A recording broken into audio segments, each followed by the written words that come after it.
Először a lovak mindig fókusszal próbálják. De menjél mellette, Eper! Lépjetek utána, Luca. Tehát először mindent fókusszal próbálnak elintézni. Ha nem működik a fókusz, tehát nem eldöntött a rangsor, akkor következik a 4 fázis.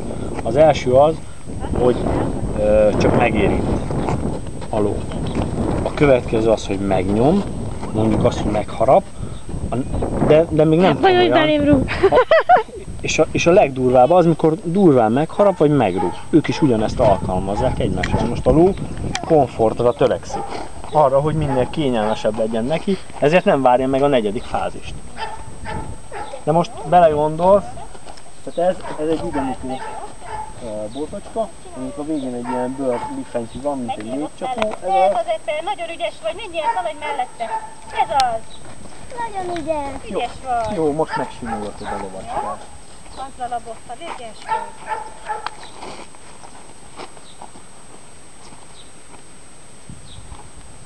Na nézzük a hátulját, jó? Emlékszel, hogy kell? Ezt nem csináltuk. Ha jó jót csináltuk, a többit nem csináltuk. Mutatom neki, nem előre, hátul. Látod, hogy lépte?